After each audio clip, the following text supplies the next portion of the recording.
Hello and welcome to Project Daily Drive. And yes, I'm driving the car. I fixed the engine, as you can hear, it sounds great. Got it running properly. And annoyingly, this is the last time you're going to see the car driving for a very long time. So I thought I'd take her out for just a little bit of a spin around my estate before putting her away. One last hurrah. You see, something happened when I was testing the car that meant that the car's not exactly gonna be safe to drive anymore. I mean, yeah, I'm driving it around the estate, but the estate's a 20 mile an hour everywhere zone. It's nice and safe here. So what happened? Well, to see what happened, we need to go to the one place I specifically said in a video makes me really, really sad.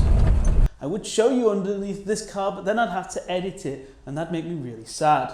We need to have a look underneath this car.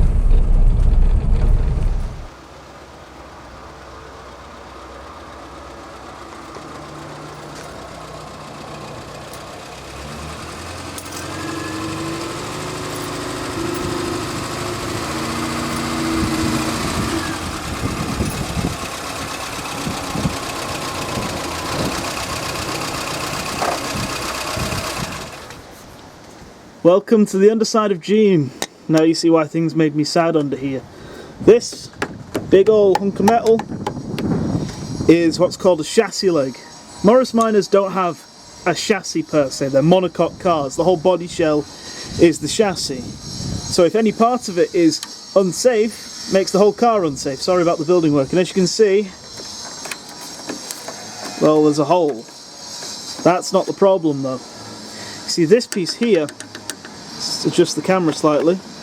This piece right here is for the suspension. This is the tie bar.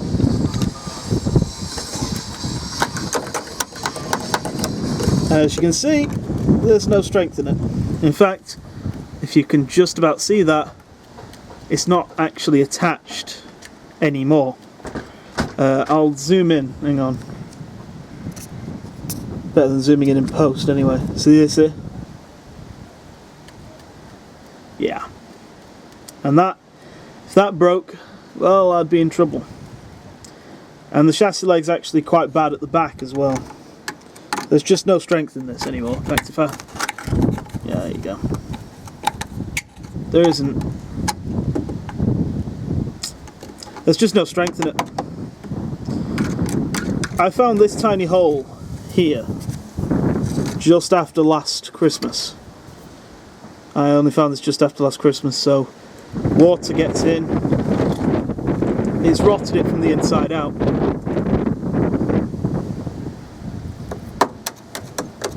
And the rot's just, it's bad. Like, there's no other way of putting it. This car is, it's just unsafe to drive.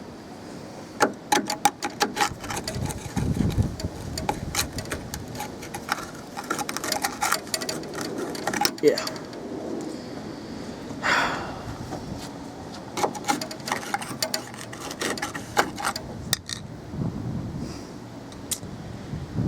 Yeah.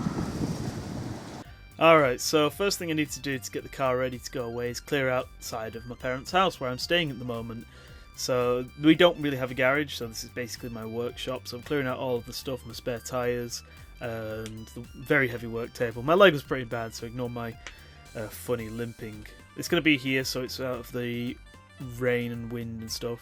Now I've got to remove the roof rack. This is the roof rack that's going to be my granddad. It was my grandma's roof rack from her, Morris Minor, and it's been on there for about a year and every bolt on it had rusted and seized up, so it was a bit of a pig to actually get off. But I did get it off in the end. Unfortunately, when I was taking it off, it actually ended up breaking. You'll see there it is, it just broke there. So that's a project to fix it in the future. And finally I have to clean the damn thing. The car is filthy. I will admit to this because I've been busy with university. I've not been well the past couple of months. And there was a lot of junk in the car that needed to be cleared out. As you can see, there's so much. You saw me remove the spare tyre. Here comes my cat. There she goes. The spare tyre's behind the passenger seat. You'll see my cat come up in a second. There she is. There's a lot of junk in here. I keep the spare behind the passenger seat mainly because it doesn't actually fit in the boot, but that's something we'll go over in a later episode.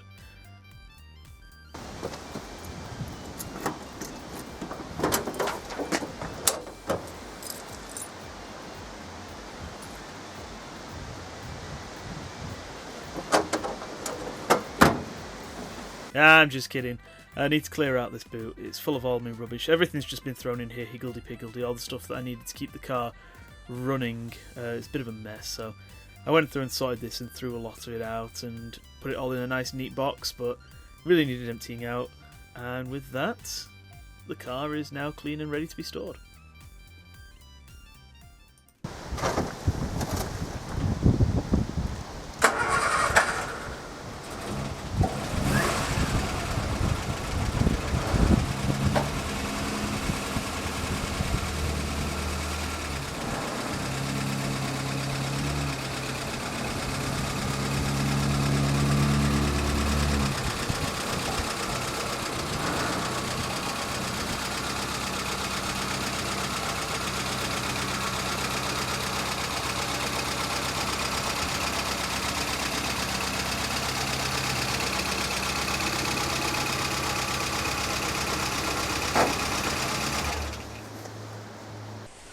Well, that's that.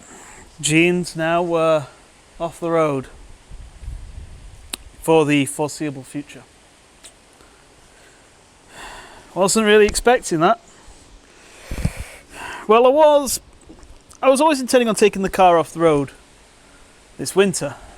That was always my intention, but I wanted at least one more month of driving it, and I didn't think it would do well what it did, but the car got checked out every couple of months by mechanics, but it turns out that the chassis leg had rotted from the inside out rather than the outside in. To put it bluntly, if this car wasn't a classic, if this was a normal car and this happened, it would have been scrapped. That's what would have happened. And it's going to cost a lot to repair. A more sensible, less sappy person might just cut the losses and sell the car as is, or if you need the money, break it and sell it as a parts car. But I don't want to do that because I'm an idiot and I am attached to this car. It's named after my grandma, it's my first car, and I've spent a whole lot of time getting the mechanics right. So I'm not gonna sell her. I'm gonna get this car back on the road if it kills me. I don't know how much it's going to cost. I can only estimate the rear chassis legs were going to be repaired, and they were already quoted at £900 for both of them. So Lord knows how much the front's going to cost. Because if 3 out of 4 chassis legs need replacing and the 4th's not very good, might as well do all 4 at the same time. Hello, Ziggy. That's my neighbour's cat's just come by. There he goes. Yeah. This isn't going to be the end of Project Daily Drive, though. No, I'm not going to say a little thing like my car no longer being drivable and me being very sad about it. Change that. I have plans. The car's off the road for... Wait, are you scratching my tyre, you little horror? Get out.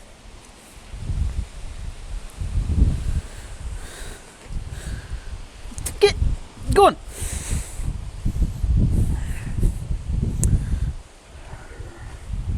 Anyway. So, now the car's off the road.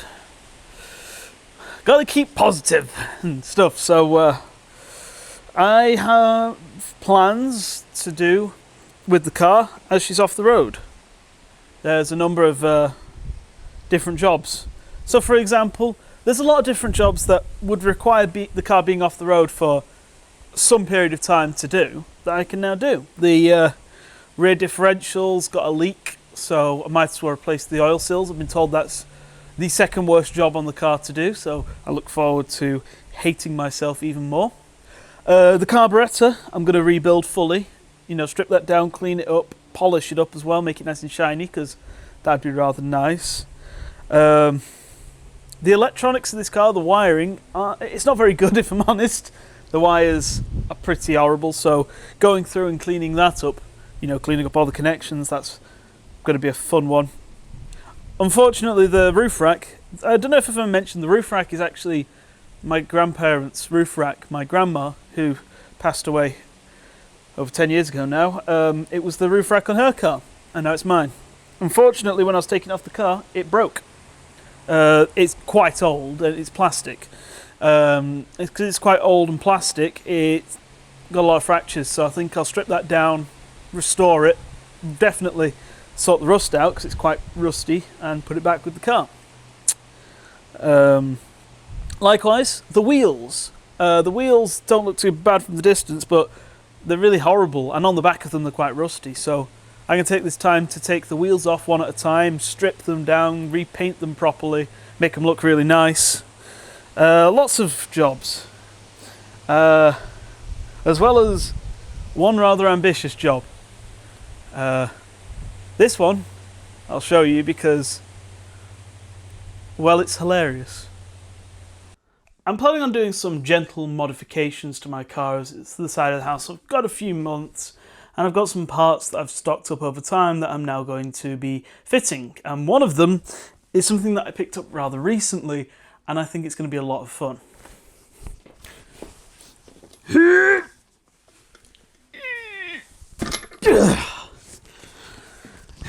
Okay, it's not actually that heavy, but this thing is hilarious. This is a No-Tech Roadmaster. It's a very, very old British driving lamp.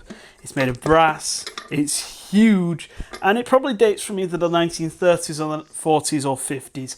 I don't know, there's not much online that I could find about them. What I do know is that this thing is massive and absolutely hilarious, and I'm going to be converting this to be a fog light for my car.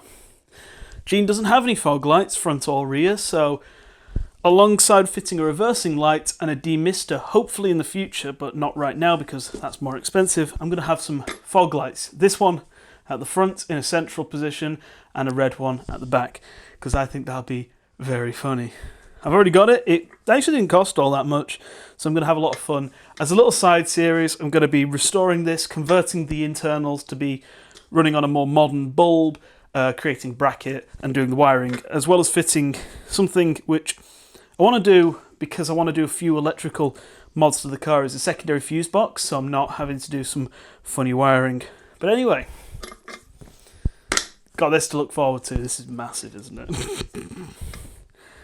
Yeah. I am a bit sad that the car has to go off the road, but what can you do? Last thing I need to do really is dry it out because it's a bit damp and get the car cover on it, and that's the last thing I'll be doing for some time. Don't worry, the next episode of Project Daily Drive will be a lot more lighthearted.